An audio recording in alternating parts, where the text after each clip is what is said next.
I had my own cell for probably 15 years. They started double bunking through the state.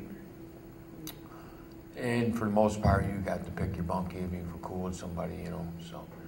But when you double bunked, we had different jobs, so we kind of weren't bumping heads all the time.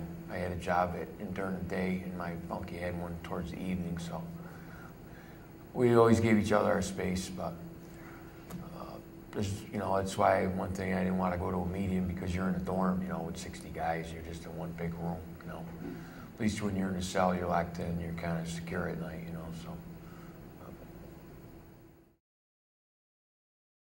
I personally never called it a correctional facility because I did nothing wrong. They didn't need to correct me.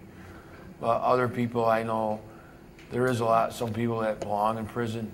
Do they get rehabilitated and corrected? In my eyes, no, they don't. Back in the 80s, the system was a little different. They had more of the counseling, and they had more stuff for the inmates. Today's day and age, the state took away so many programs out of the prison system that I don't think anybody gets corrected. The biggest thing you get in prison now, if you come in, you don't have a GED, they get your GED, and that's about it, you know. They used to have a lot of vocational and different vocational classes and all that, but the state eliminated a lot of that stuff, so.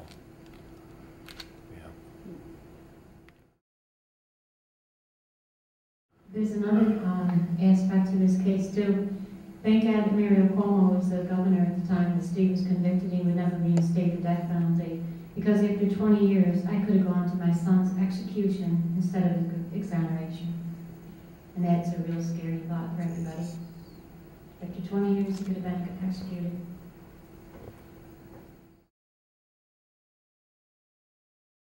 No, I have never had anybody.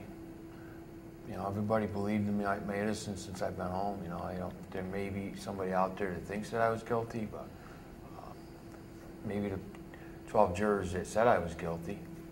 I remember when I was out probably about a year, not even a year. I always stopped at Delmonico's because I had my party there when I got out, you know, for my first day. I walked in there one time and I was sitting at the bar, and this lady was sitting next to me. She kept looking at me, and there was a space in between us, and she slid over next to me. And she said, "Are you Steve Barnes?" I go, "Yeah," and she started crying, you know, and I was like, I didn't know what to say, and she looked at me and she said, "I just want to tell you one thing. I was on the grand jury that indicted you." And I told her, I said, you know, she goes, "I was young back then." I said, "Yeah." I said, "Well, in the grand jury, you only hear one side of the story." And I says, "It's okay." I says, you know, I moved on with my life, and I move on with yours, you know.